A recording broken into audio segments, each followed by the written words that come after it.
Des détonations en armes lourdes et légères se font entendre depuis ce matin au Nord Kivu. Mesdames et messieurs, bonjour et bienvenue. Yannick Warangazi, notre correspondant, nous en parle. Yannick Warangazi, bonjour. Bonjour Raphaël et bonjour également à tous les internautes. En fait, des affrontements sont signalés ce mercredi sur l'axe Kiloliro et Kichanga dans les territoires de Massissi, ici dans la province Nord Kivu, partie orientale de la République démocratique du Congo. Ces affrontements opposent les résistants d'autodéfense et les terroristes du M23 appuyés par les Rwandais. Donc, ils sont signalés depuis la matinée du mercredi 4 octobre 2023, notamment sur l'axe Kiloli, comme j'ai tenté de le dire, Kichanga, dans les territoires de Massissi.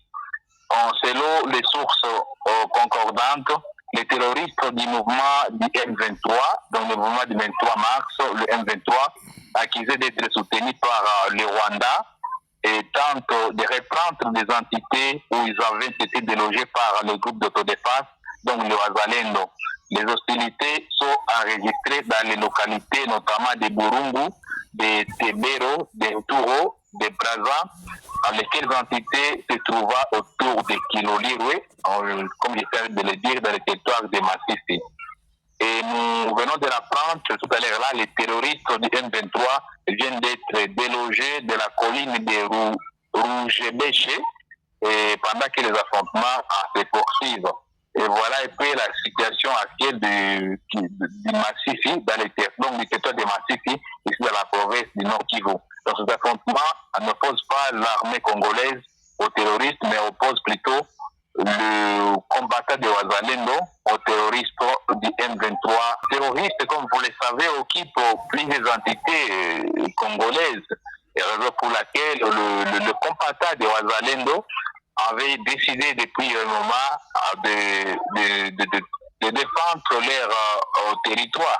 C'est la raison pour laquelle tous les jours, les affrontements sont signalés de l'autre côté de Massissi, de Miragongo, mais aussi de Rutshuru.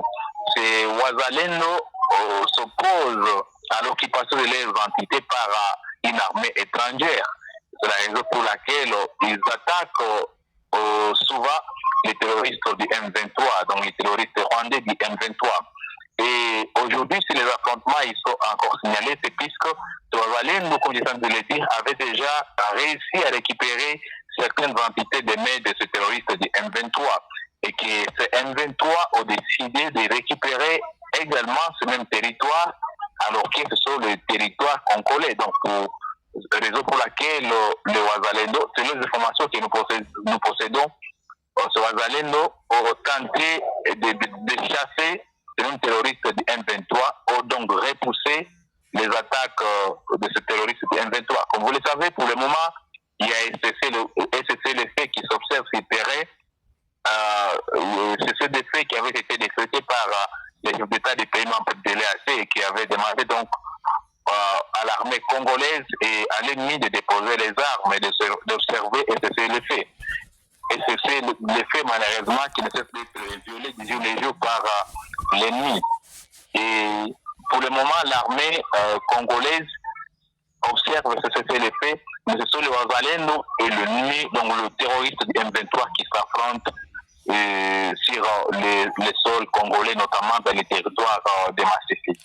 Malgré cet appel de cesser les faits, mais le Rwanda continue à soutenir ou alimenter, renforcer les éléments de M23. Bien évidemment, c'est ce qu'on avait d'ailleurs évoqué dans notre récit du PLEX, où il y avait des démonstrations de différentes structures citoyennes, notamment celle de Nyiragongo, mais aussi celle du territoire de Massissi qui avait alerté sur les renforcements des militaires rwandais. Donc le Rwandais qui avait franchi donc la frontière congolo-rwandaise pour venir appuyer matériellement et financièrement les terroristes du M23 qui sont déjà assez forts souterrains ici dans les territoires de Nyiragongo, mais aussi des Massissi, mais également celui de Rutshuru.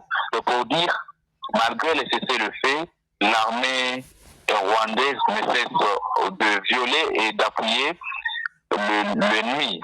Et donc c'est la raison pour laquelle d'ailleurs les terroristes, ou plutôt les Wazalendo, les combattants de Wazalendo sont toujours là et sont en train de repousser les différentes attaques contre leur position. Mais pour le moment, la vraie nouvelle est que l'armée congolaise garde ses positions de Nyiragongo, par exemple, et l'armée congolaise elle est là, comme on le dit souvent, comme le porte-parole du gouvernement militaire l'avait dit, l'armée congolaise est très très déterminée à repousser toute attaque, mais elle est prête à observer les cessez-le-feu qui avait été décrété par le chef d'État des pays membres de l'EAC. Parlant de Rutshuru, comment la situation se présente à Rutshuru?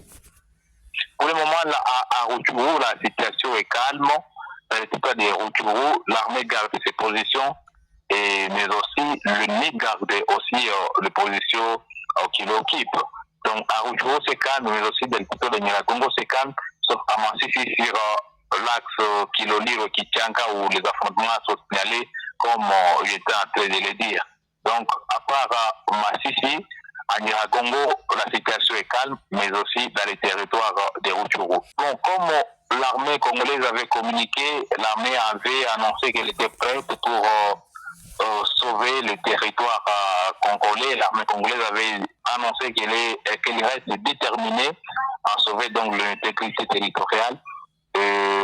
La ville de Goma, d'après mes analyses, n'est pas totalement sous menace, d'autant plus que l'armée congolaise elle est là pour sécuriser les habitants.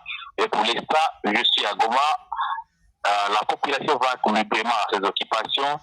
Je viens du centre-ville où tout le monde est en train de vaquer librement à ses occupations. Et pour dire la ville de Goma, à Goma, il n'y a pas beaucoup de soucis, à part les massifs. C'est ce que les massifs est situé à quelques mètres de la ville de Goma. Mais l'endroit où se tuent les affrontements Menala, c'est une entité qui est vraiment éloignée de la ville de Goma. Donc, pour dire, la ville de Goma n'est pas totalement sous menace, à dépit du fait que l'ennemi est toujours là et l'ennemi il est toujours là et l'armée ne cesse de protéger la population, comme elle le dit souvent. Elle reste déterminée à découdre et donc à écarter toute menace qui peut peut-être peser sur cette ville de Goma. Donc Goma qui est d'ailleurs le chef-lieu de la province, donc la grande ville de la province du Nord Kivu.